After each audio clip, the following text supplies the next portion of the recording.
Hello. You may remember a couple of days ago we dug up some of this horseradish for my dad for Father's Day. We put some in a pot for us too, and while we were doing that a long piece of root broke off, and rather than make a jar of sauce I decided to dehydrate it for longevity, and I thought I'd show you guys how it's done. Now I have a dehydrator, so I'll be following that method, but you can do it in a very low oven. You want about 50 degrees Celsius, it's 130 Fahrenheit.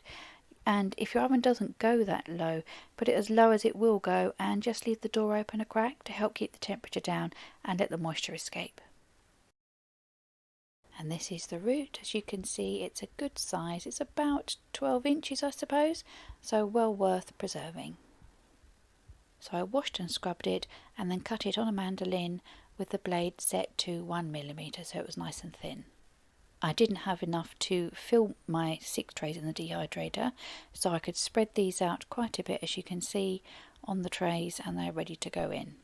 So there we go. I've just put it into the dehydrator for 65 degrees Celsius, that's 150 Fahrenheit, for an hour.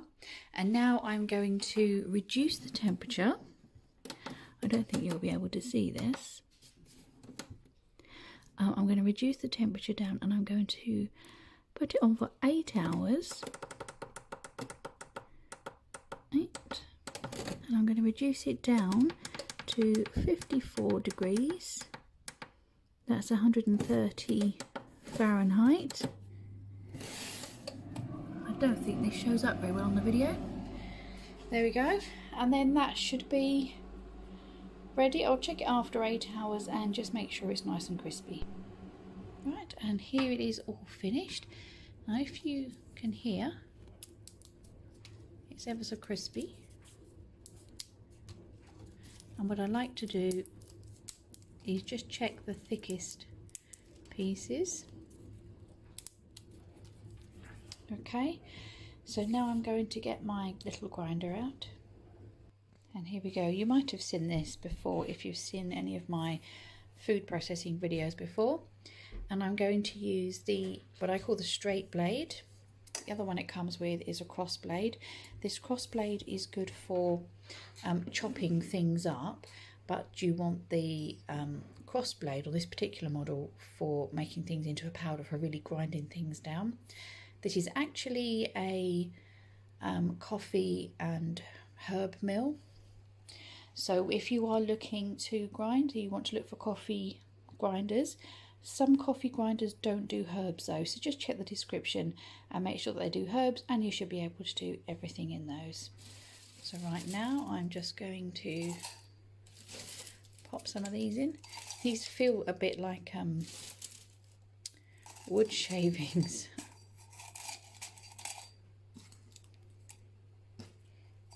And this is very noisy, but it actually works very quickly.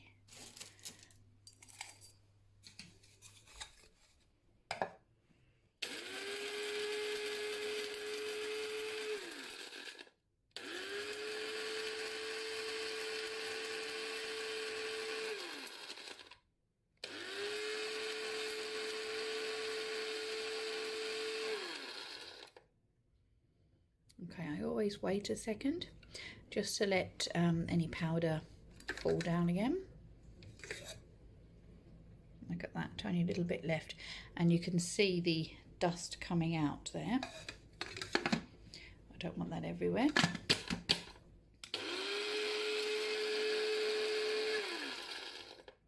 That should be ground up, and I've only got a little bit left to go, so I will do that and come back when it's finished. And that's all done.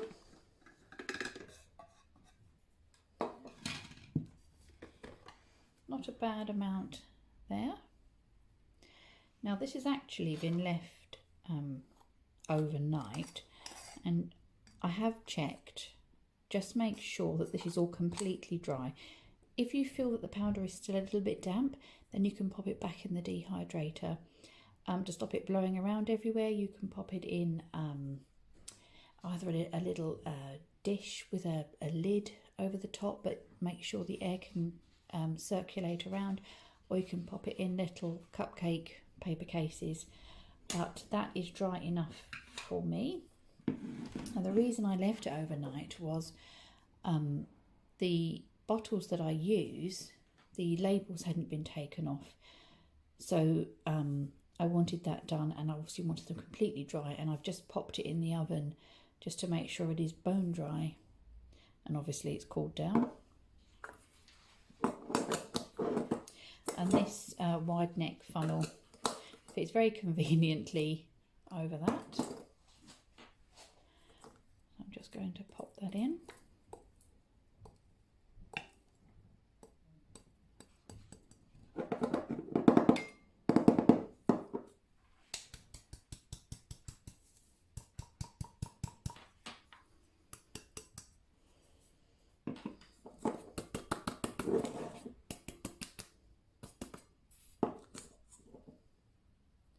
Now, this does get a little bit messy, so I've got some mess to clear up.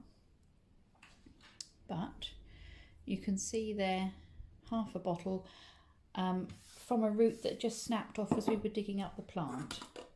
So not bad at all. And what you do when you're making this up into a sauce, now as it is, you can pop it into mashed potato or things like that, just use it as a flavouring. It's not as strong as very fresh horseradish root. I mean, it still does have a twang, but doesn't have that burn you get. So you can use it as is, or you can, if you're going to make it up into a sauce like a condiment, then you want 1 part powder to 2 parts warm water, and that will mix it up. There we go, all cleaned up and ready for its label. I have this label maker, which is handy. I stick these on. Now obviously processing it like this, rather than putting your roots in the freezer, makes it much easier and more convenient when you do want to use your horseradish. If Nick's having a ham sandwich and fancies a bit of horseradish in it, he literally only needs to get half a teaspoon of this and then put a teaspoon of warm water with it, and he's got enough for his sandwich. So it's very quick and easy. Also, powdering something that you've dehydrated is a good way if you think that you have messed up something that you've dehydrated. Maybe you've done it a bit too long, or you don't like the texture when it's either rehydrated or eating something that's been dried. For example, we eat dried kale. In actual fact, that's the only way Rose will eat kale. She doesn't like it fresh and cooked, but if I dehydrate it, she eats it like crisps. So you may find that your family might eat something that they don't normally, like Rose. But if you do dehydrate something and you don't like it dried and you don't like it reconstituted, then do try powdering it. So something like kale or your leafy greens, if you simply have too many, dehydrate them, powder them, and you can basically add them to anything you're making, soups, casseroles, even smoothies, and it just gets the goodness inside them. So I hope this has been helpful, and let me know what you think about dehydrating. Thanks for joining me. Take care, everybody. Bye-bye. Okay, I'm back. I just wanted to add something that I always tend to forget about mentioning, which is actually really important when you are dehydrating something, and that is conditioning. And what that is you've got your powder in here, or whatever you've dried, whether it's in slices or strips, whatever. Something you need to do is every day for a few days, just give it a shake. And what this does is this distributes any moisture that's left, and just make sure that it's dry. If you give it a shake, you shouldn't see anything sticking on the side, and you can see this isn't clumping at all. Obviously, actually I've come back to this, so it's been a few hours. But so what I do, I won't put this in the pantry just yet. I will leave it on the side so that I remember every time I walk past, I'll just give it a shake just to make sure it's like that. So that's conditioning, stops it clumping up. Actually, I forgot to do this one year. I think I was just tidying up.